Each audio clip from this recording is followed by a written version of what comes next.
Hello students. तो last class में हमने फेराडेज फर्स्ट लॉ डिस्कस किया था।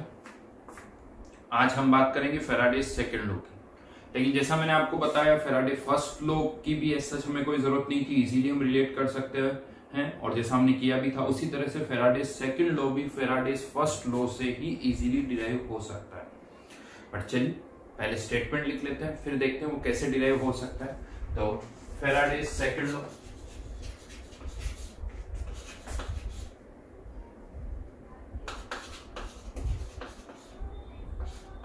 Faraday's second law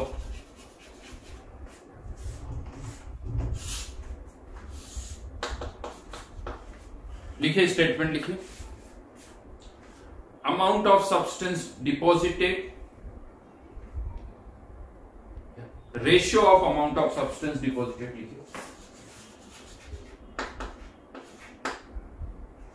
ratio of amount of substance deposited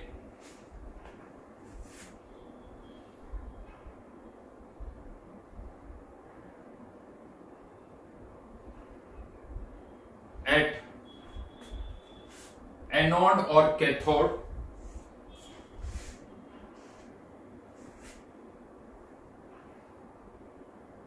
is equal to the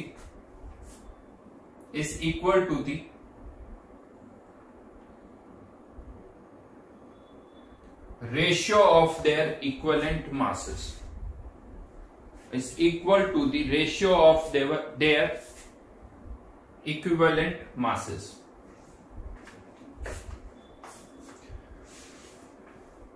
यानी ये स्टेटमेंट ये कह रहा है कि जो मास का रेशियो होगा जो कि एनोड और कैथोड पर डिपॉजिट होगा, सिंस एनोड और कैथोड पर चार्ज जो पास होगा वो सेम ही होगा, क्योंकि जितना चार्ज एनोड के थ्रू पास होगा उतना ही कैथोड के थ्रू पास होगा।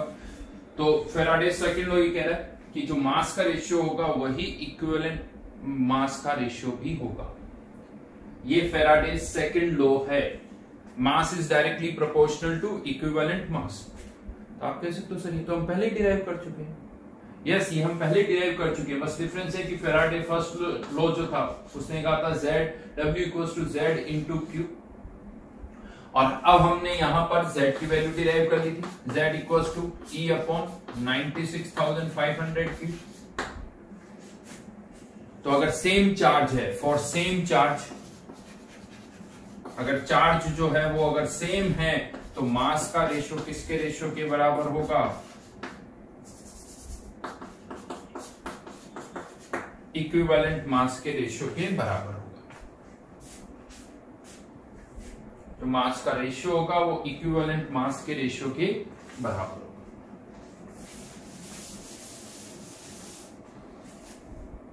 राइट? तो अगेन कुछ नया नहीं है, बस स्टेटमेंट याद रखिए।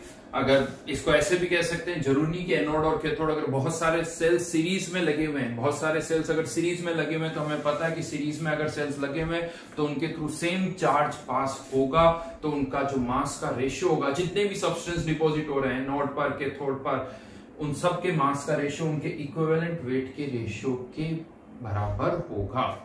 That is Faraday's second law. चलिए क्वेश्चन करते हैं। दो क्वेश्चन तो हम इससे पहले भी कर सकते थे, बट इसी से रिलेटेड एक क्वेश्चन लिखिए। 3 electrolytic cells A, B and C, 3 electrolytic cells A, B and C containing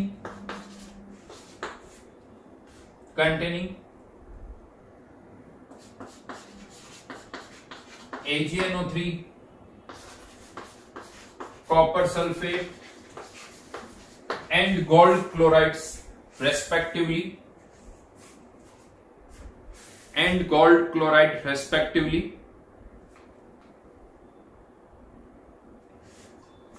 was electrolyzed by 1 Faraday charge,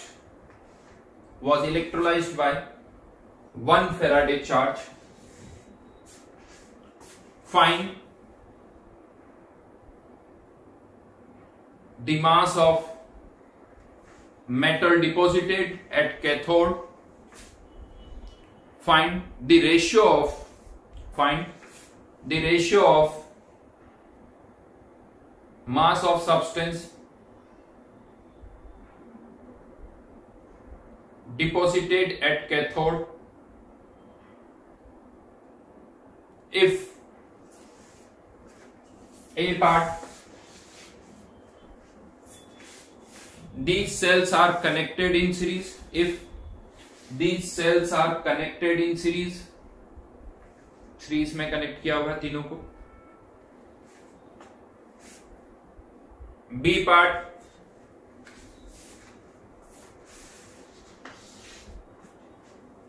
in parallel. B part connected in parallel.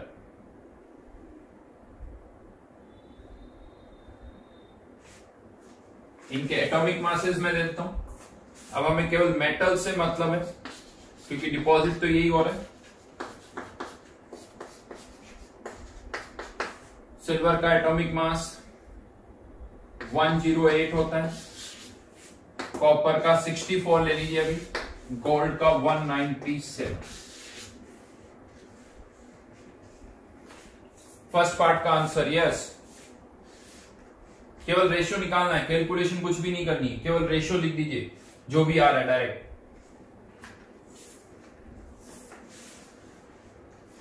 तो रेशियो किसके बराबर होगा? उनके इक्विवेलेंट मासेस के बराबर, क्योंकि सीरीज में कनेक्टेड है फर्स्ट पार्ट में, तो सबका चार्ज तो सेम होगा. तो इसका equivalent mass 108 n factor 1 atomic mass upon n factor, इसका 64 डिवाइडेड बाय 2 और इसका 197 डिवाइडेड बाय 3. ये इनके इक्विवेलेंट मास का रेशियो है और यही मास का रेशियो भी होगा जो डिपॉजिट होगा. ये था फर्स्ट पार्ट. फर्स्ट पार्ट का आंसर ये. सेकंड पार्ट का आंसर क्या हुआ? नहीं हो रहा है सही में. अच्छा, कुछ और डेटा चाहिए. यस, नहीं हो पाएगा क्योंकि अगर आपने इनको पैरेलल में कनेक्ट किया है तो हमें अब ये नहीं पता कि किसके थ्रू कितना चार्ज पास हो रहा है. चार्ज कितना पास होगा ये रेजिस्टेंस पर डिपेंड करेगा. जिसका रेजिस्टेंस ज्यादा होगा उसके थ्रू चार्ज कम होगा, उसके थ्रू चार्ज कम होगा. चार्ज जो पास होगा वो रेजिस्टेंस के इनवर्सली प्रोपोर्शनल होगा. तो हमें पता होना चाहिए कि किसका कितना चार्ज है, ये पता होना चाहिए. या डायरेक्टली ये पता चल जाए कि किसके थ्रू कितनी करंट पास हो रही है, किस रेशियो में करंट पास हो रही है. जिस रेशियो में करंट पास हो रही है उसी रेशियो में चार्ज भी पास हो रहा है, यही होगा. तो चलिए सेकंड क्वेश्चन को और कंप्लीट करते हैं. Connected in parallel, connected in parallel and ratio of charge passed is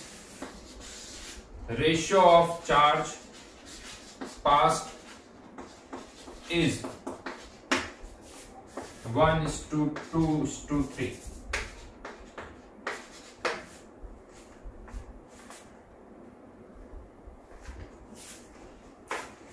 One is to 2:3.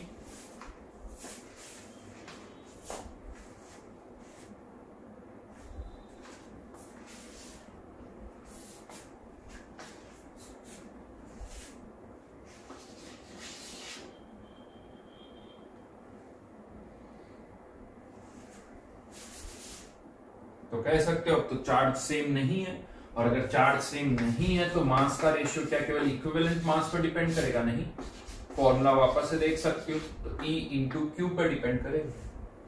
तो इक्विवेलेंट मास को किससे मल्टीप्लाई करना होगा? 4 से, तो इसको 1 से, इसको 2 से और इसको 3 से.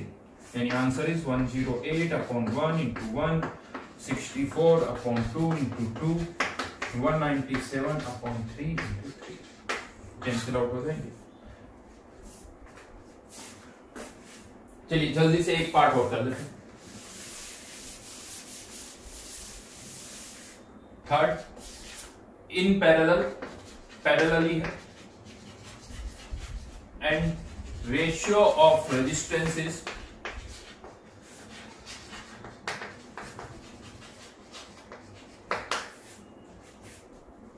3:2:1. अब की बार चार्ज नहीं, रेजिस्टेंस का रेशियो दे रखा विच इज 3:2:1।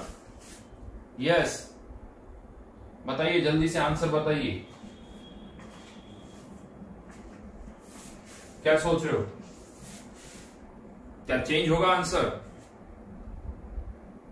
क्या आंसर चेंज होगा? क्या वही आएगा जो सेकंड पार्ट का आंसर था?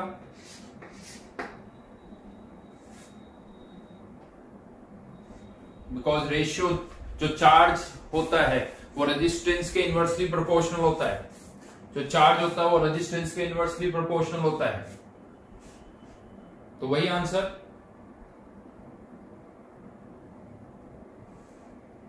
सोच लो वापस अच्छी तरह से, वही आएगा। अब कुछ को समझ में आ रही बात में? नहीं आएगा। सही सोच रहे हो। क्यों सही सोच रहे हो? बिकॉज यस 3:2:1 ये रेजिस्टेंस का रेशियो है, बट चार्ज का रेशियो 1:2:3 नहीं होगा। चार्ज रेजिस्टेंस के इनवर्सली प्रोपोर्शनल है। जो चार्ज का रेशियो होगा वो इसका इनवर्स होगा, रिवर्स नहीं होगा। इनवर्स करना है, आप लोग रिवर्स कर रहे हो। इनवर्स मतलब 1/3, 1/2, 1/1।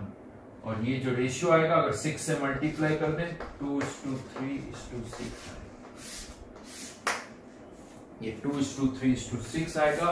तो आंसर इज 108/1 into 2, 64/2 into गलत 2, यहाँ 3 और यहाँ पर 197/2.3 into 6।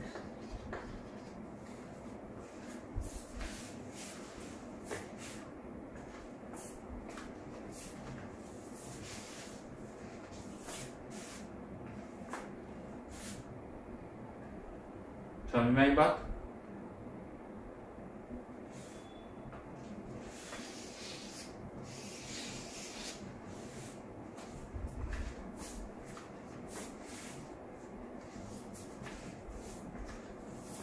ठीक है, तो बी केयरफुल। अच्छा, एक्चुअली क्या होता है, 3 नंबर का रेशियो ना, अगर 2 ही नंबर का रेशियो होता है तो आप इनवर्स करो या रिवर्स करो, एक ही बात होती है।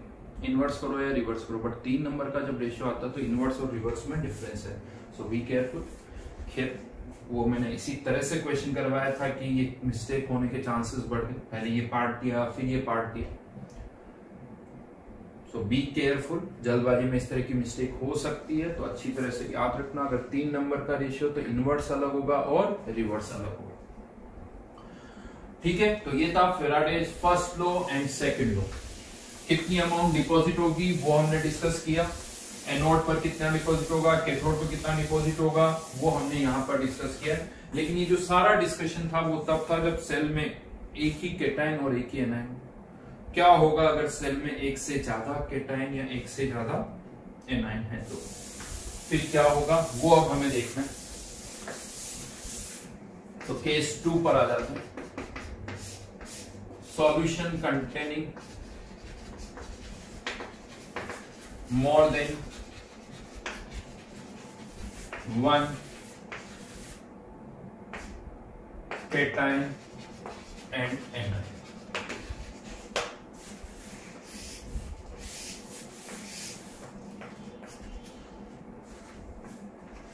More than 1 cation and anion, एक से ज्यादा केटायन एनायन है तो क्या होगा? चलिए इस बार अब हम सॉल्यूशन किसका ले रहे हैं? NaCl का एक्वस सॉल्यूशन ले रहे हैं। पिछली बार मोल्टन लिया था, इस बार NaCl का एक्वस सॉल्यूशन है। अब इस सॉल्यूशन में Na+ आयन भी होंगे, Cl आयन भी होंगे, H+ आयन भी होंगे और OH आयन भी होंगे। और आपने अब इसको किसी सेल से कनेक्ट कर दिया, और करंट फ्लो करवा रहे हैं। क्या होगा? Na+ आयन और H+ आयन कैथोड की ओर अट्रैक्ट होंगे, Cl आयन और OH आयन जो है वो एनोड की ओर जाएंगे। क्वेश्चन ये आता है कि क्या ये चारों आयंस एक साथ डिपॉजिट होना स्टार्ट करेंगे, यानी Na+ और H+ कैथोड पर, Cl- और OH- एनोड पर। क्या कहते हो? नहीं, तो कौन पहले होगा? तो कौन पहले होगा, Na+ और H+, अगर दोनों एक साथ नहीं होंगे तो इनमें से कोई एक पहले होगा, और अगर कोई एक पहले होगा तो कैसे डिसाइड करोगे कि कौन पहले डिपॉजिट होगा? यस, पढ़ चुके हो आप इनऑर्गेनिक में, जिसका इलेक्ट्रोड पोटेंशियल ज्यादा होता है वो आयन पहले डिपॉजिट होता है। जिसका इलेक्ट्रोड पोटेंशियल, याद रखना मैंने इलेक्ट्रोड पोटेंशियल बोला है, स्टैंडर्ड इलेक्ट्रोड पोटेंशियल भी नहीं बोला है। क्यों? क्योंकि स्टैंडर्ड से कंपेयर तब करोगे जब इन सबकी कॉन्सेंट्रेशन 1m 1m 1m है। अदरवाइज जो कॉन्सेंट्रेशन है उस कॉन्सेंट्रेशन का आपको क्या निकालना पड़ेगा, इलेक्ट्रोड पोटेंशियल, और उससे डिसाइड करोगे। हाँ, बट क्वेश्चन एक और आता है, सर ऑक्सीडेशन पोटेंशियल या रिडक्शन पोटेंशियल?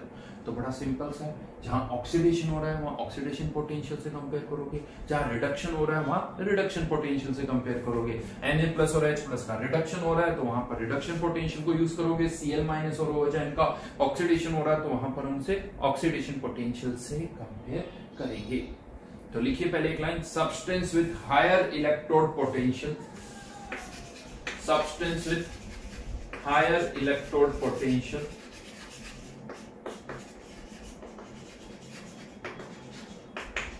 will be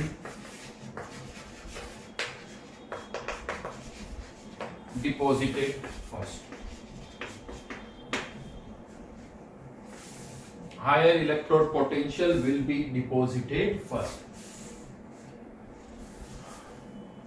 अच्छा, ये बताओ क्यों इलेक्ट्रोड पोटेंशियल से क्यों डिसाइड किया हमने कि जिसका इलेक्ट्रोड पोटेंशियल ज्यादा होगा वो पहले डिपॉजिट होगा? ऐसा क्यों किया? यस, क्योंकि उसका डेल्टा जी ज्यादा नेगेटिव होगा, उसका डेल्टा जी ज्यादा नेगेटिव होगा, बिकॉज इलेक्ट्रोड पोटेंशियल को हम डेल्टा जी से रिलेट कर सकते हैं। सही बात। चलिए इसी पर एक क्वेश्चन करते हैं, लिखना मत अभी लिखना मत, इसी पर पहले एक क्वेश्चन करते हैं। A+ इलेक्ट्रॉन कन्वर्टिंग इनटू ए का रिडक्शन हो रहा है, ये डिपॉजिट हो रहा है, और एक और रिएक्शन ले लेते हैं यहां पर, B+2 electron converting into B। इसका इलेक्ट्रोड पोटेंशियल है 1 वोल्ट और इसका इलेक्ट्रोड पोटेंशियल है 0.75 वोल्ट।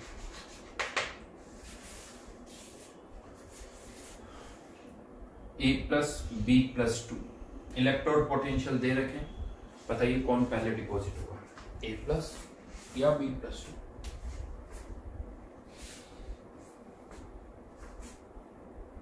इलेक्ट्रोड पोटेंशियल किसका ज्यादा है? A+ का।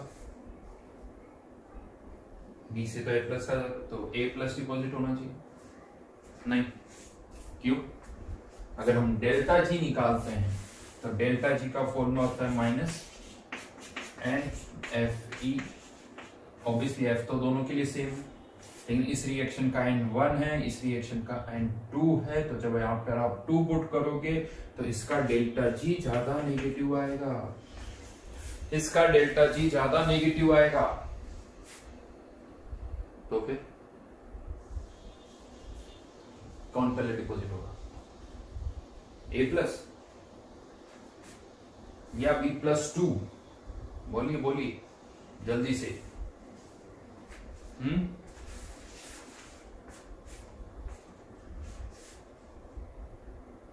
कौन पहले डिपॉजिट होगा?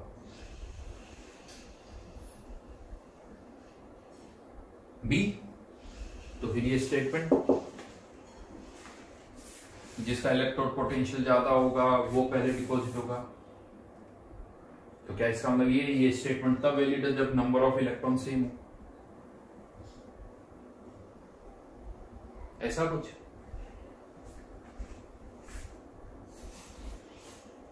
कंफ्यूज्ड? कैसे करें डिसाइड, बोलिए। इलेक्ट्रोड पोटेंशियल से या डेल्टा जी से, किससे डिसाइड किया जाए?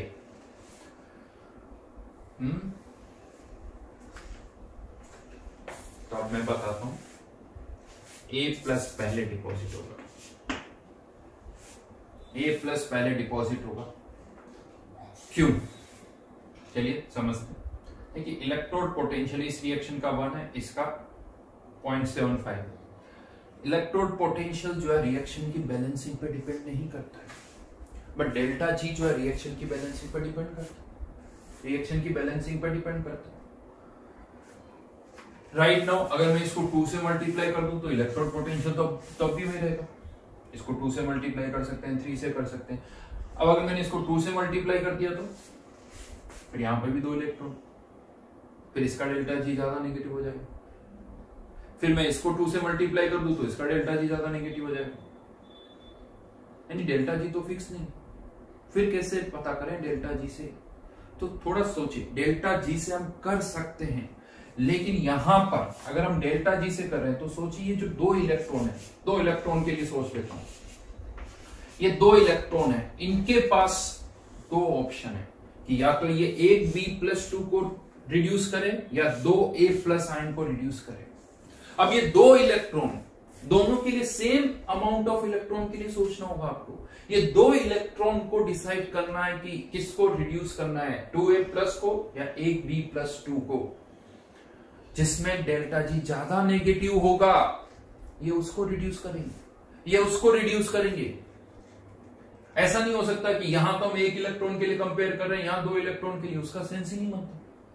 इक्वल नंबर ऑफ इलेक्ट्रॉन्स के लिए यहां पर भी 1 इलेक्ट्रॉन तो यहां पर भी 1 इलेक्ट्रॉन के लिए कंपेयर करो, यहां 2 इलेक्ट्रॉन तो यहां पर भी 2 इलेक्ट्रॉन, यहां 3 इलेक्ट्रॉन तो यहां 3 इलेक्ट्रॉन, यहां 4 इलेक्ट्रॉन तो यहां पर भी 4 इलेक्ट्रॉन।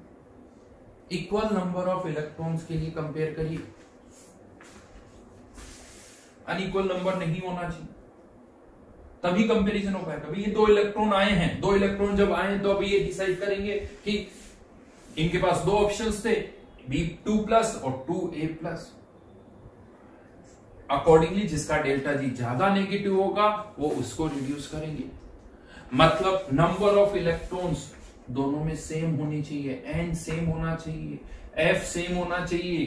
तो सीधा सीधा कह सकते हो जिसका E ज्यादा होगा उसका डेल्टा जी ज्यादा नेगेटिव होगा, उसका डेल्टा जी ज्यादा नेगेटिव होगा।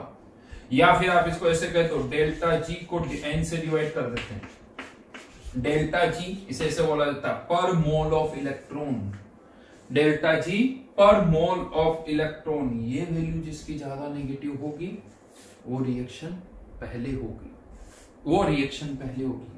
जिसका डेल्टा जी पर मोल ऑफ इलेक्ट्रॉन ज्यादा नेगेटिव है वो रिएक्शन पहले होगी। तो यहां पर मोल ऑफ इलेक्ट्रॉन इसका डेल्टा जी ज्यादा नेगेटिव है। ऑब्वियसली ये थोड़ा टफ है, कॉम्प्लिकेटेड है, ये थोड़ा कॉम्प्लिकेटेड है। आसान क्या है, डायरेक्ट इससे कंपेयर करो इलेक्ट्रोड पोटेंशियल, क्योंकि ये जिसका ज्यादा नेगेटिव होगा इलेक्ट्रोड पोटेंशियल उसका ज्यादा पॉजिटिव होगा।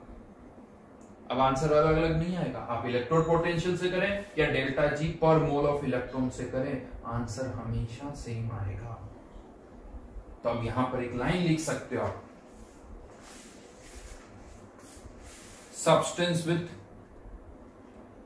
more negative value of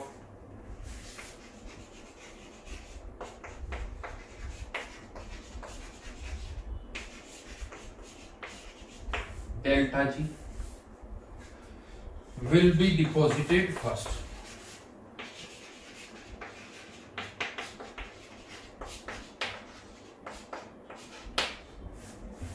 Will be deposited first.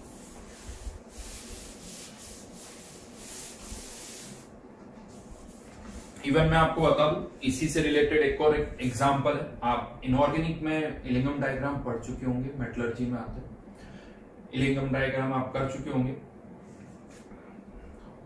इलिंगम diagram में आपने नोटिस किया होगा, जिन्होंने नहीं किया हो सकता आगे करें आप। इलिंगम डायग्राम में आप कर्व प्लॉट करते हो डेल्टा जी वर्सेस टी का, डेल्टा जी वर्सेस टी का, और हम ये कहते हैं कि जिसका डेल्टा जी ज्यादा नेगेटिव होगा वो रिएक्शन पहले होगी, जिसका डेल्टा जी ज्यादा नेगेटिव होगा वो रिएक्शन पहले होगी। अगर आप उन सारी रिएक्शंस को ऑब्जर्व करो तो वो सब ऑक्सीडेशन की होती है, सारी रिएक्शंस जो होती है वो ऑक्सीडेशन की होती है।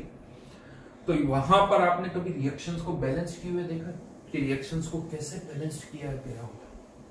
मैं आपको बताता हूं। Magnesium plus oxygen converting into Mg, magnesium oxide. एक और रिएक्शन लिख देते हैं, aluminium plus O2 converting into Al2O3। ये अनबैलेंस्ड ऐसे नहीं लिखी होती, वहां पर बैलेंस्ड रिएक्शन लिखी होती है, बट यहां पर जो बैलेंसिंग होती है वो कुछ इस तरह से होती है।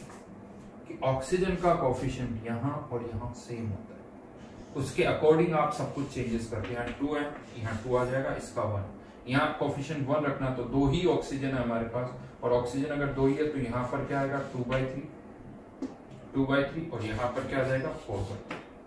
यानी यहाँ पर आप कंपेयर किससे करोगे, किसका ऑक्सीडेशन होगा, किसका ऑक्सीडेशन होगा, तो यानी फिर से ऑक्सीजन। अब ऑक्सीजन का 1 मोल है हमारे पास, यूं सोचिए, अब उसके पास ऑप्शन है कि वो तो या तो इसको ऑक्सीडाइज करे या इसको ऑक्सीडाइज करे। ऑब्वियसली वो 1 मोल ऑक्सीजन किसको ऑक्सीडाइज करेगी, जिससे उसका डेल्टा जी ज्यादा नेगेटिव होगा। यानी यहां पर जो डेल्टा जी कंपेयर किया जाता है दैट इज डेल्टा जी पर मोल ऑफ ऑक्सीजन। बड़ा इंटरेस्टिंग क्वेश्चन बनाया जा सकता है, यहाँ पर बड़ा इंटरेस्टिंग क्वेश्चन बनाया जा सकता है कि इन रिएक्शन को ऐसे बैलेंस करके मत दो, किसी और तरीके से बैलेंस करके दे दो, उसके साथ उसका डेल्टा जी का डेटा दे दो, और फिर आपसे पूछा जा सकता है कि बताओ कौन सी रिएक्शन पहले होगी। तो उस डेटा से नहीं कंपेयर करोगे, डेल्टा जी जब निकालोगे तो हर जगह पर यहाँ डेल्टा जी पर मोल ऑफ ऑक्सीजन का निकालोगे, और डेल्टा जी पर मोल ऑफ ऑक्सीजन जिसका ज्यादा नेगेटिव होगा वो रिएक्शन पहले होगा। अच्छा, आप में से यहाँ पर कोई सोच रहा हो कि मान लो दोनों में से कोई सब्सटेंस कॉमन ही ना हो, तो किसी के दिमाग में डेफिनेटली आ रहा होगा कि चलो सर यहाँ पर इलेक्ट्रॉन कॉमन है, यहाँ पर ऑक्सीजन कॉमन, और कहीं कुछ कॉमन नहीं हुआ, तो फिर क्या करेंगे, फिर कैसे कंपेयर करेंगे। तो फिर कंपेयर करेंगे क्यों, वो दोनों रिएक्शन इंडिपेंडेंट है, वो दोनों रिएक्शन इंडिपेंडेंट है, अपनी इच्छा से होगी, एक दूसरे पर कोई इफेक्ट नहीं होगा। एक रिएक्शन है A+B से कुछ प्रोडक्ट बन रहा है, एक रिएक्शन है C+D, अगर A और B है तो ये प्रोडक्ट बनेगा, C और D है तो ये बनेगा। A और B के होने या नहीं होने से C और D पर कोई इफेक्ट नहीं पड़ने वाला, क्योंकि इनमें कुछ कॉमन ही नहीं है, उससे C और D पर कोई इफेक्ट नहीं पड़ने वाला। इफेक्ट तो तब पड़ता है, या कंपेयर हम तब करते हैं जब उनमें से कोई कॉमन हो, कोई कॉमन हो तब कंपेयर करोगे। तो डेफिनेटली कंपैरिजन होगा ही तभी जब कोई ना कोई कॉमन होगा, जैसे यहाँ ऑक्सीजन है, यहाँ इलेक्ट्रॉन है। यस, तो फाइनली वापस इस पार्ट पर आते हैं। कंफ्यूजन क्लियर, डेल्टा जी से भी सोच सकते हो, बट हाँ डेल्टा जी हर जगह जब भी लगेगा, क्योंकि डेल्टा जी बैलेंसिंग पर डिपेंड करता है। तो जो कॉमन सब्सटेंस है, जैसे यहाँ इलेक्ट्रॉन या ऑक्सीजन, तो कॉमन सब्सटेंस के नंबर ऑफ मोल्स बराबर होने चाहिए, जैसे डेल्टा जी पर मोल ऑफ इलेक्ट्रॉन या डेल्टा जी पर मोल ऑफ ऑक्सीजन। खैर, लेकिन इलेक्ट्रोकेमिस्ट्री में अब हम इसे आसान बना देते हैं, डेल्टा जी पर नहीं जाते हैं, सीधा सीधा जिसका इलेक्ट्रोड पोटेंशियल ज्यादा होगा वो रिएक्शन पहले होगी। ये बहुत कॉमन मिस्टेक है, सो बी केयरफुल, क्वेश्चन आ सकते हैं इसके ऊपर, अच्छी तरह से ध्यान रखना। और होता क्या, मैं आपको बताऊं, बहुत बार क्या होता है, जो बातें हमें पूरी सही नहीं पता होती ना, हमें लगता है वही सही है। जैसे इलेक्ट्रोड पोटेंशियल के लिए तो पता है, बट डेल्टा जी से थोड़ा डर लगता है। तो जब डेल्टा जी दिख जाता है तो लगता है यही वाला स्टेटमेंट सही होगा, चाहे वो डेल्टा जी लिखा हो या डेल्टा जी कुछ और लिखा हो, but be careful, delta G पर मोल ऑफ इलेक्ट्रॉन होना चाहिए। एक और क्वेश्चन पूछ रहा हूं यहां पर, चलिए ये तो पार्ट हो गया, कौन पहले डिपॉजिट होगा, जिसका इलेक्ट्रोड पोटेंशियल ज्यादा होगा। ठीक है, फिर से कह रहा हूं स्टैंडर्ड नहीं, अगर स्टैंडर्ड कंडीशन में तो स्टैंडर्ड इलेक्ट्रोड पोटेंशियल से कंपेयर करोगे, अदरवाइज जो कंसंट्रेशन है उस कंसंट्रेशन का हमें इलेक्ट्रोड पोटेंशियल निकालना होगा, उस कंसंट्रेशन का इलेक्ट्रोड पोटेंशियल निकालना होगा, फिर कंपेयर करना होगा। हाँ, ये अलग बात है कि कंसंट्रेशन के साथ इलेक्ट्रोड पोटेंशियल बहुत ज्यादा वेरी नहीं करते। कैसे कह दिया मैंने, कैसे कह दिया मैंने, सोच लो। जिंक का ऑक्सीडेशन पोटेंशियल चेंज करना है तो जिंक किसकी टर्म में आएगा, लॉग के अंदर। अगर आपने जिंक की कॉन्सेंट्रेशन को 10 टाइम्स बढ़ा दिया तो 10 टाइम्स बढ़ा है तो log 10 यानी 1, और वो लेकिन वो 1 मल्टीप्लाई किससे हो रहा है, गया 0.03 से होता है जिंक के केस में।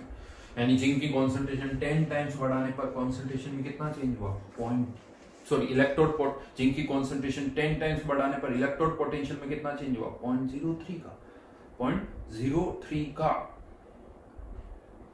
और अगर आप चाहते हो कि ये 0.06 से चेंज हो, कॉन्सेंट्रेशन 10 टाइम्स नहीं 100 टाइम्स बढ़ानी पड़ेगी, 100 टाइम्स कॉन्सेंट्रेशन चेंज करनी पड़ेगी, तब जाके 0.06 का चेंज होगा।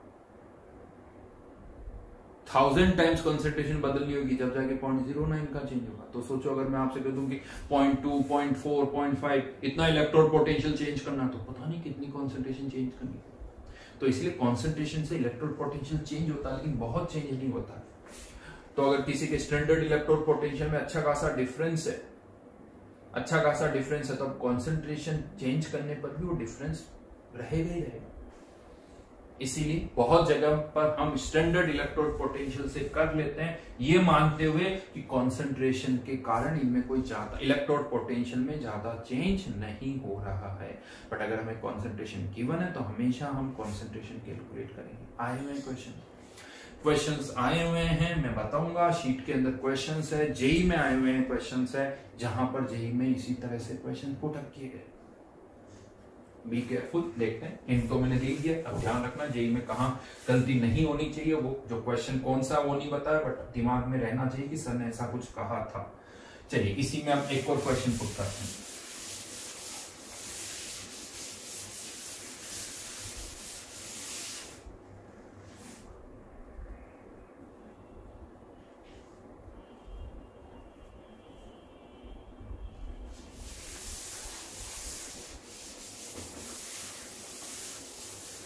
एक और क्वेश्चन है, A plus electron converting into A, और इसका इलेक्ट्रोड पोटेंशियल जो है E लिख देता हूं चलिए, -0.3 वोल्ट। ठीक है, E नॉट अगर मैं दे देता हूं तो E नॉट मतलब जब इसकी कॉन्सेंट्रेशन कुछ 1 m के आसपास, और अब हमें इसको कंपेयर करना है H प्लस से, और इसका ई नोट हम सबको पता ही।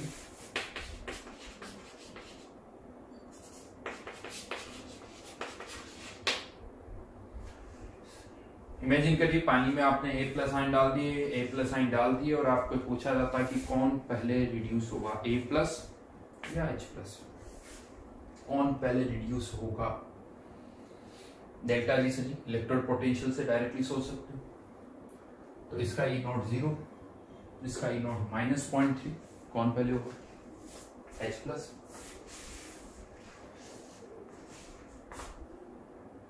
लेकिन answer A plus, H plus नहीं A प्लस होगा।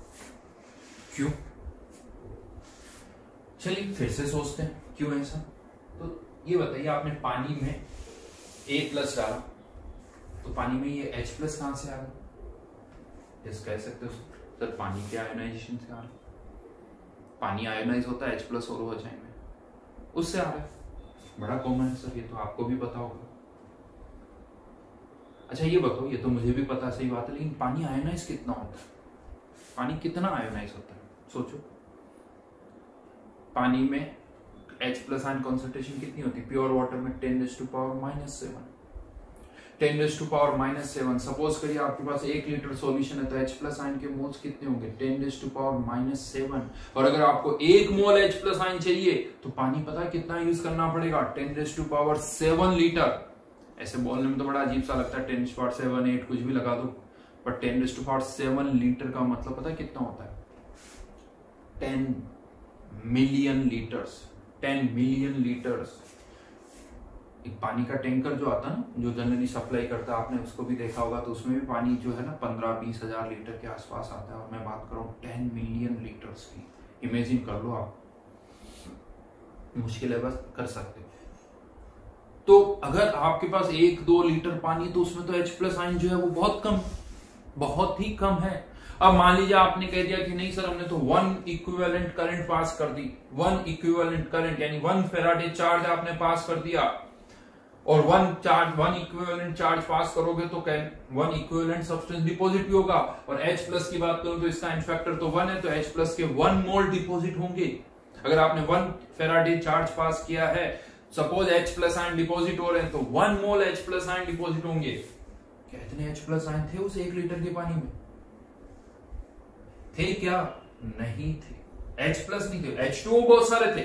H2O के मोल्स तो 1 लीटर में बहुत सारे हैं, H2O के मोल्स बहुत सारे हैं, H प्लस नहीं है। H प्लस की मैं बात कर रहा हूं। तो कोई ये सोच रहा है आप में से कि हाँ सर आ जाएंगे, कोई बात नहीं, H2O से H प्लस आ जाएंगे। यस, यही आंसर है जो आप सोचो। H2O से H प्लस आ तो जाएंगे, बट H2O से H प्लस को तोड़ना होगा, यानी रिएक्शन केवल ये रिडक्शन की नहीं होगी। यहां पर रिएक्शन पता क्या होगी कि H2O से पहले आपको इसको आयनाइज करना होगा, H प्लस आयन को तोड़ना होगा। क्यों? क्योंकि पानी में जो ऑलरेडी H प्लस आयंस है वो तो बहुत कम है, वो बहुत कम है 10⁻⁻⁷। आपको तो 1 मोल H प्लस आयन चाहिए, वो 10⁻⁻⁷ से क्या होगा?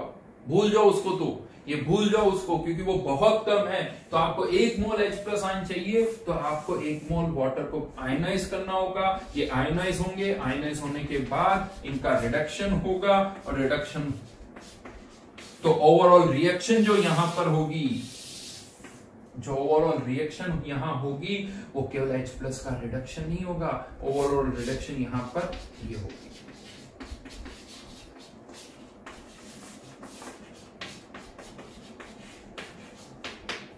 और अगर रिएक्शन ये हो रही है तो ई नोट भी ऑब्वियसली इसी का यूज होगा। और क्या लगता है, इसका ई नोट और इसका ई नोट सेम होगा? इसका ई नोट हमें पता है कितना होता है, 0। क्या सेम? नहीं, इसका ई नोट, इसका इक्विलिब्रियम कांस्टेंट ये kW का स्क्वायर है, तो 10⁻2 से मल्टीप्लाई कर दिया, इसीलिए मैंने 10⁻28। इसका ई नोट हम निकाल सकते हैं, और निकाला हुआ भी है, निकाला हुआ भी है, याद करो मैंने आपको बताया था। तो ई नोट, और इसे पता है बोला भी जाता है, it is known as reduction potential of water. Reduction potential of water exact value लिख रहा हूं मैं यहां पर, जो डिराइव हमने की थी वो तो अप्रोक्सीमेट थी। चलिए इसको बहुत ज्यादा एग्जैक्ट 8.83 वोल्ट माइनस साइन के साथ।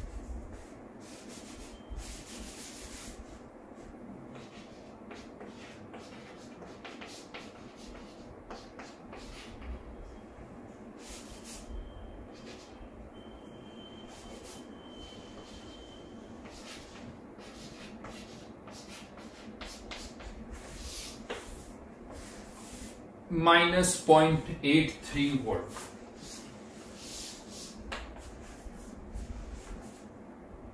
-0.83 वोल्ट इसका ई नोट का डेटा आया है, लेकिन इससे भी कंपेयर नहीं कर सकते, इससे भी नहीं कंपेयर कर सकते। सॉरी मैंने यहां फिर गलत लिख दिया।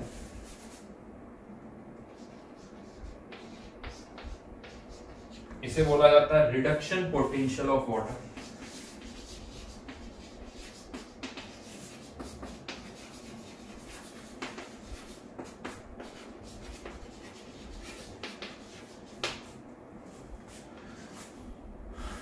क्यों नहीं कर सकते इससे भी? बिकॉज ये ई नोट है, ये ई नोट है नहीं, ये डेटा तब यूज होगा, तब का है जब इसकी कॉन्सेंट्रेशन 1 है, OH आयन की कॉन्सेंट्रेशन 1 है, और आपने जो सॉल्यूशन लिया वो तो प्योर वाटर का, वहां पर H प्लस या OH आयन कॉन्सेंट्रेशन 1m नहीं है, कितनी है? 10⁻⁻⁷। तो अब आपको इस ई नोट को 10⁻⁻⁷m कॉन्सेंट्रेशन पे कन्वर्ट करना होगा। कौन सी इक्वेशन लगानी पड़ेगी आपको? Nernst equation. तो EH2O H2 -0.83 नस्ट इक्वेशन लगा रहा हूं, 0.06 रफली यूज कर रहे हैं यहां पर 2 लॉ। ये एपीएम नहीं होगा, ये 1m ही है, ये 1 बार कह सकते हो, 10, ये 1 बार, और ये 10⁻⁻⁷ का स्क्वायर, 10⁻⁻⁷ का स्क्वायर। 2 से 2 cancel,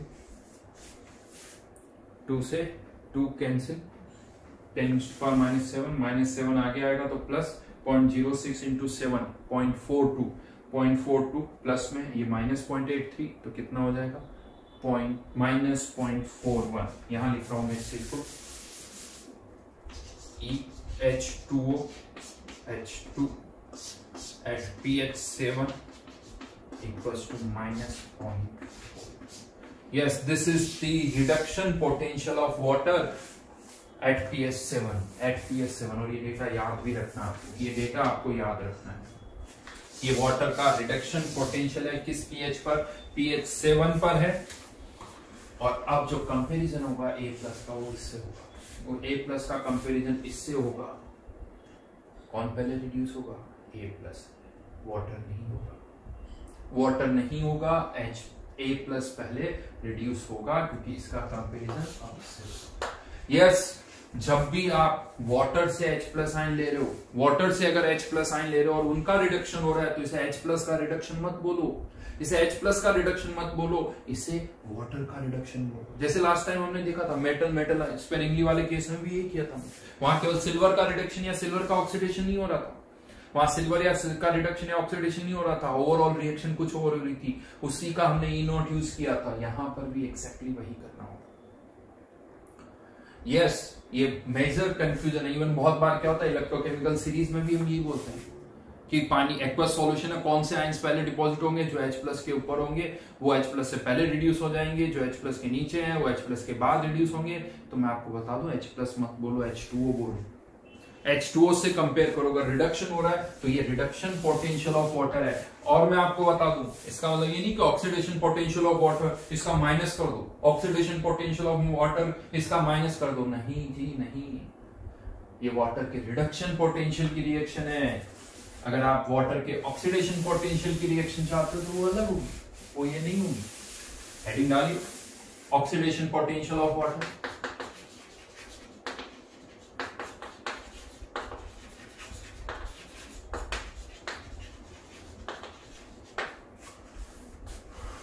oxidation potential of water, फिर से H2O आयनाइज हो रहा है, H+ और OH माइनस। ये OH आयन जो है वो कहां जाएंगे, एनोड पर, ये एनोड पर जाएंगे, वहां पर इनका होगा ऑक्सीडेशन, ये बैलेंसिंग कुछ इस तरह से आएगी, OH आयन O2 में कन्वर्ट होंगे, twice H2O plus 4 electron. Overall reaction यहां पर 2H2O, 2H2O कैंसिल आउट हो जाएंगे, O2 plus 4H plus 4 electron. ये वाटर के ऑक्सीडेशन पोटेंशियल की रिएक्शन। ई नॉट अगर आप लिखा जाए तो H2O O2 ये -1.23 वोल्ट होता है, और इसको अगर हम pH7 पर कंपेयर करें, कन्वर्ट करें तो एट pH7 ये वैल्यू जो है -0.81, ये नियर बाई वैल्यूज है, ध्यान रखना -0.81। ये ऑक्सीडेशन पोटेंशियल ऑफ वाटर, ये रिडक्शन पोटेंशियल ऑफ वाटर। अगर कंपैरिजन वाटर से कर रहे हो तो वाटर के ऑक्सीडेशन और रिडक्शन पोटेंशियल से कम करना होगा। अगर ऑक्सीडेशन हो रहा है तो ऑक्सीडेशन को कंपेयर करना है तो वाटर के ऑक्सीडेशन पोटेंशियल से कंपेयर करना होगा। और ये डेटा भी मैंने pH7 के निकाले। अगर आपको लग रहा है सर pH कुछ और होगी तो उस पे कन्वर्ट करो, pH2 है तो 2 पे कन्वर्ट करो, 3 है तो 3 पे करो, 4 है तो 4 पे करो, 5 है तो 5 पे करो, उस पर्टिकुलर pH का डेटा यूज करना होगा। हम H+ और OH आयन से कंपेयर करते हैं, हम H+ और OH आयन से करते हैं, वो नहीं कर सकते।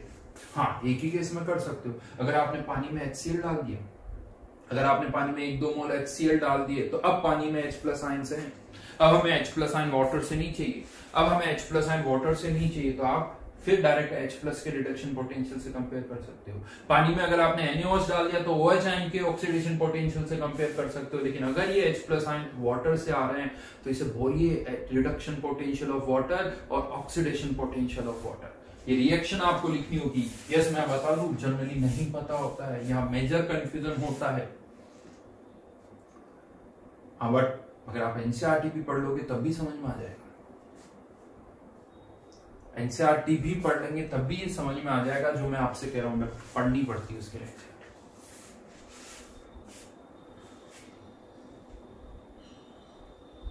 ठीक है, तो ये पर्टिकुलरली वाटर का केस मैंने यहां पर लिया है क्योंकि हम कंपैरिजन ही वाटर से करते हैं।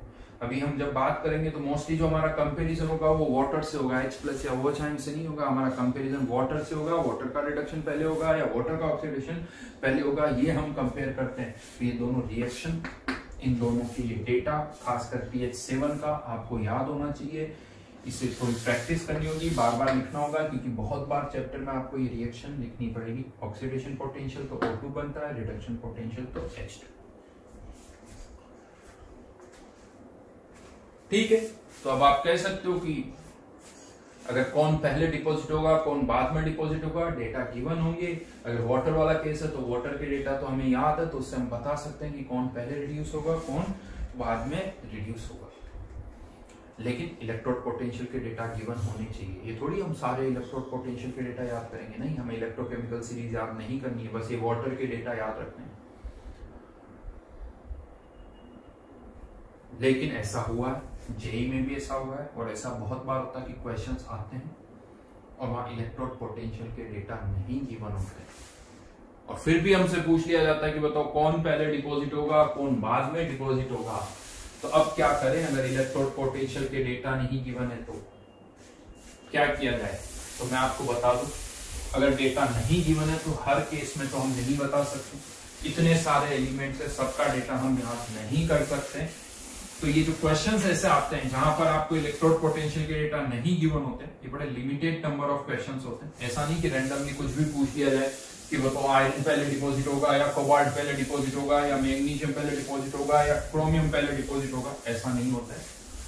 अगर डेटा नहीं गिवन है तो कुछ पर्टिकुलर टाइप के क्वेश्चंस बनते हैं, वो मैं आपको बता रहा हूं। तो if electrode potential are not given,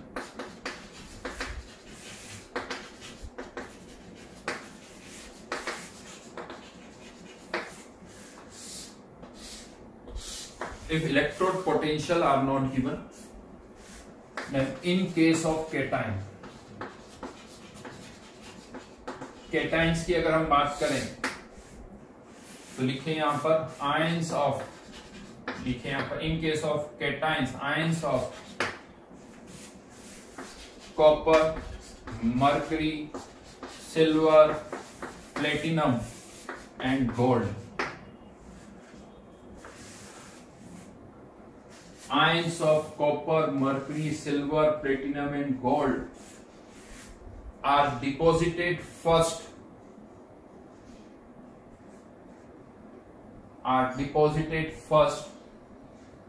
break it, are deposited first,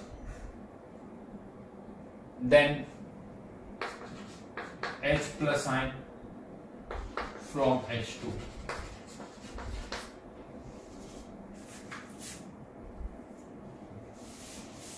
H plus ion from H2।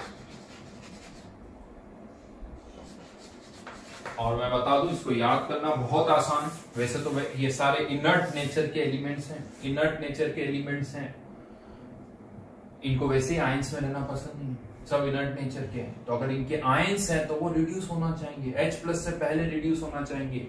H plus से ज्यादा इनकी रिड्यूस होने की टेंडेंसी होती है क्योंकि इनको आयंस में नहीं रहना होता है, इनर्ट नेचर के मटेरियल है। और याद करना तो और भी आसान है, CHAPA,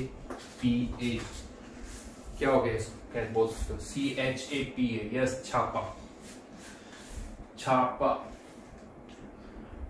ये पहले रिड्यूस होंगे, अगर इनके आयंस है तो ये पहले रिड्यूस होंगे, और इसके अलावा कोई और है तो वो H प्लस के बाद में रिड्यूस होंगे। देखिए मैं ये नहीं कह रहा हूं कि केवल यही आयंस होंगे, वेरिएशन हो सकते हैं, बट जनरली जो क्वेश्चंस आते हैं उनमें हम इसी थॉट से करते हैं, अदरवाइज तो एक छोटा सा एग्जांपल मैं आपको दे दूं, Na प्लस आयंस जो है हाईली रिएक्टिव होते हैं, सॉल्यूशंस में रहना चाहते हैं। Na प्लस और H प्लस में से कौन पहले रिड्यूस होता है, H प्लस। लेकिन in case of mercury cathode,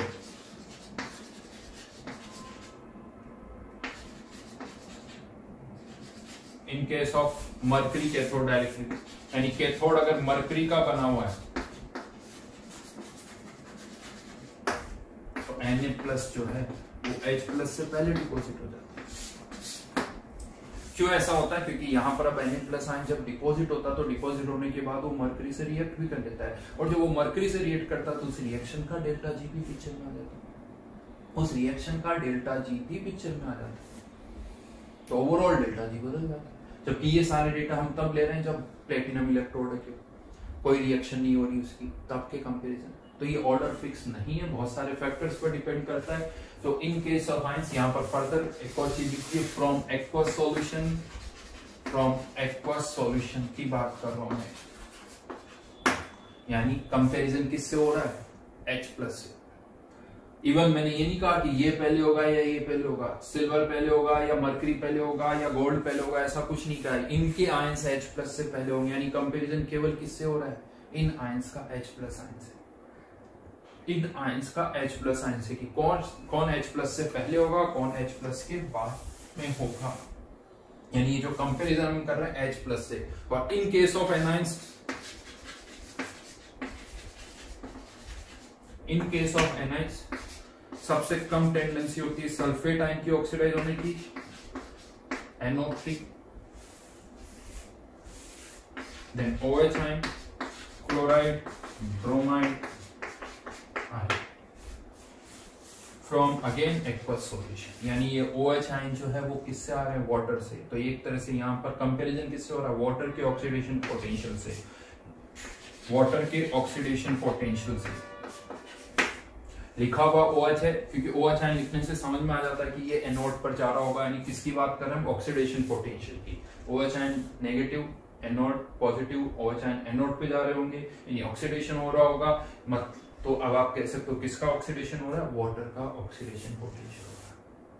otherwise क्या होता है? 2H2 लिखा हुआ या H2O लिखा हुआ तो समझ में नहीं आता कि क्या हो रहा है इसका।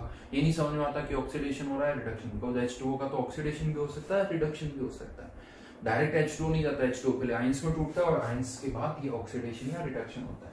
तो ये ऑर्डर आपको याद रखना है, ये ऑर्डर जो है वो याद रखना है। लेकिन ये जो ऑर्डर मैंने यहाँ लिखा है ये फिक्स नहीं है, ये फिक्स नहीं है, ये चेंज हो सकता है। जैसे यहां पर भी ये Cl आयन और OH आयन का ऑर्डर, तो in case of dilute Cl ion solution, in case of dilute Cl ion solution OH ion पहले डिपॉजिट होंगे, Cl आयन बाद। यानी अगर सॉल्यूशन में Cl आयन कॉन्सेंट्रेशन कम हुए हैं तो Cl आयन से पहले OH आयन डिपॉजिट होंगे। अब क्वेश्चन ये भी आता है कि सर कम मतलब कितनी? नहीं, हमें डेटा से मतलब ही नहीं है। अगर क्वेश्चन में सिंपली लिखा हुआ है Cl आयन का सॉल्यूशन है, कुछ भी नहीं दे रखा, तो Cl आयन पहले डिपॉजिट होंगे। लेकिन अगर लिखा हुआ डाइल्यूट Cl आयन का सॉल्यूशन है, ये वर्ड डाइल्यूट होना चाहिए, तो Cl आयन से पहले OH आयन, Cl आयन से पहले OH ion. Similarly in case of concentrated sulphate ion solution, अगर सल्फेट आयन की कॉन्सेंट्रेशन बहुत ज्यादा है तो OH आयन से पहले कौन डिपॉजिट होंगे? सल्फेट। आगे किस कॉन्सेंट्रेशन पर होगा? नहीं पता। Concentrated sulphate ion solution, in case of concentrated sulphate ion solution OH ion से पहले सल्फेट आयन डिपॉजिट होंगे। ये याद रखिए बस, ये जो मैं लिखवा रहा हूं वो ही आपको याद रखना है। चेंजेस और भी बहुत सारे हो सकते हैं, वेरियस चेंजेस और भी बहुत सारे हो सकते हैं, बट ये जो मैंने आपको लिखा है वो आपको यहाँ पर याद रखना है,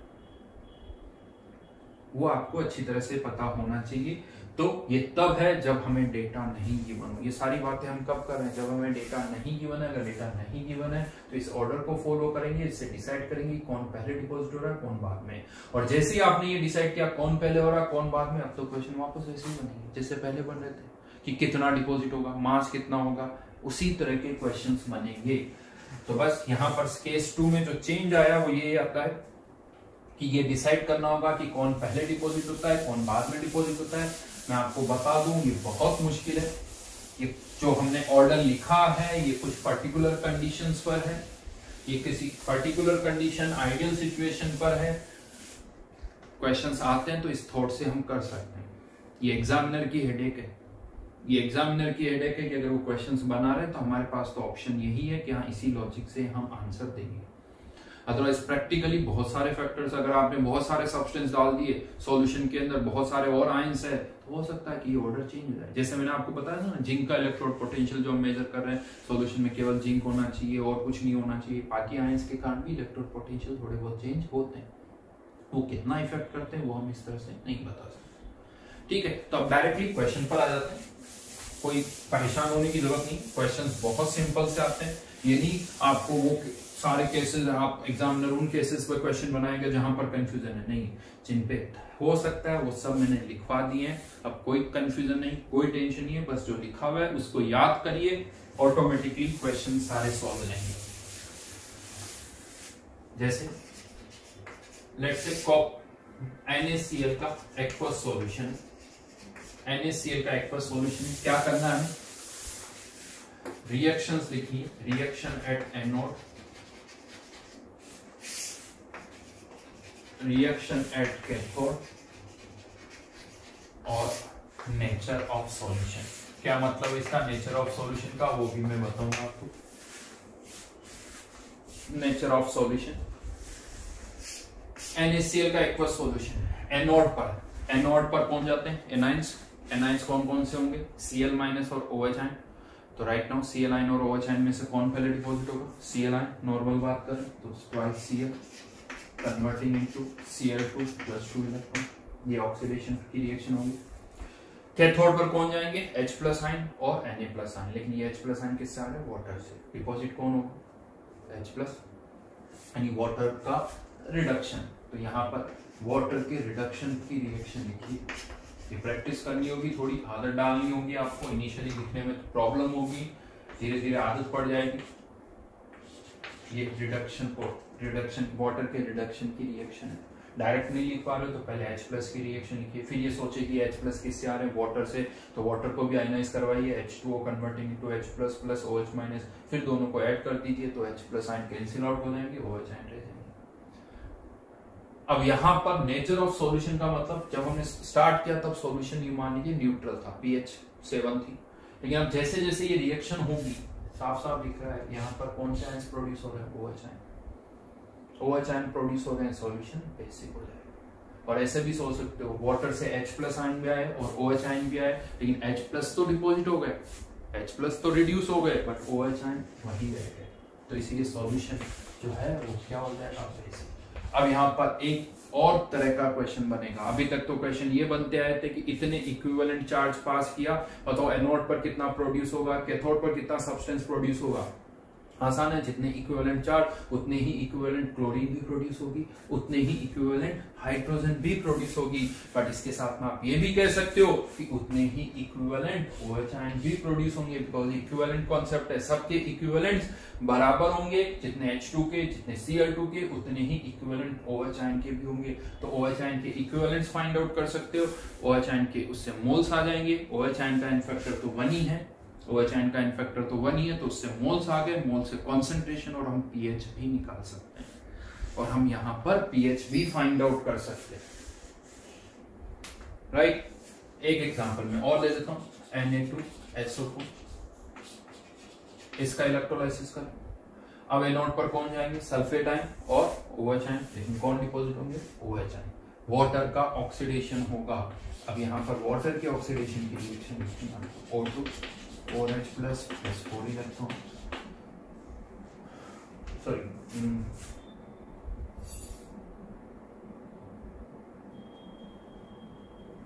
कॉपर सल्फेट कर देता हूं, ठीक है। और कैथोड पर कॉपर +2 और H+, आपकी बार कौन पहले जाएगा, कॉपर +2। और ये सॉल्यूशन क्या हो जाएगा, इस बार सॉल्यूशन क्या हो जाएगा,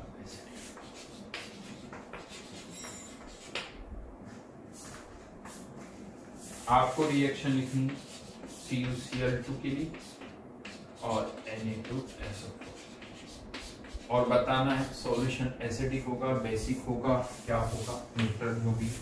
इन दो एसिडिक, बेसिक या न्यूट्रल होगा ये बताना है। दोनों की एनोड और कैथोड पर क्या रिएक्शन है वो बताना है। यस, केस 2 में केवल जो अलग हुआ है वो ये हुआ है कि रिएक्शन क्या होगी वो हमें पता होना चाहिए। जैसे ही रिएक्शन आपको पता चल गई, फिर केस 2 और केस 1 में कोई डिफरेंस नहीं है। क्वेश्चंस फिर से वही होंगे कि कितने इक्विवेलेंट चार्ज चाहिए या कितने इक्विवेलेंट सब्सटेंस डिपॉजिट होगा, वो हमें फाइंड होगा। मेनली यही पार्ट है, जो ये इलेक्ट्रोलाइसिस का पार्ट है, जो क्वेश्चंस आते हैं वो इसी पर आते हैं। और मेनली यहाँ पर यही हमें याद रखना होता है, कौन पहले डिपॉजिट हो रहा है, कौन बाद में डिपॉजिट हो रहा है, किस पर डिपेंड करता है, कौन सा फैक्टर डिसाइड करता है कि कौन पहले डिपॉजिट हो रहा है। तो ये रिएक्शंस आपको लिखनी है। नेक्स्ट टाइम मैं यहीं से वापस स्टार्ट करूंगा। ये रिएक्शंस आप लिख सकते हो, इसके आगे हम स्टार्ट करेंगे, ठीक है। अभी और भी केस है, ऐसा नहीं 2 केसेस लिए हैं, अभी इसमें एक केस और आएगा, थर्ड केस क्या होगा वो चलिए फिर हम नेक्स्ट टाइम डिस्कस करेंगे। यस, फिर से कहूंगा होमवर्क रेगुलरली करते रहिए। कीज होमवर्क, जब तक आपका होमवर्क हो रहा है, अगर लेक्चर समझ में आता है तो होमवर्क जो है बहुत जरूरी है, क्योंकि होमवर्क अगर नहीं किया तो जो पार्ट आपने समझा है वो भी भूल जाओगे। और अगर आपको लेक्चर नहीं समझ में आया, फिर से सुनिए, इसको फिर से सुनिए, 1 नहीं 2 बार सुनिए।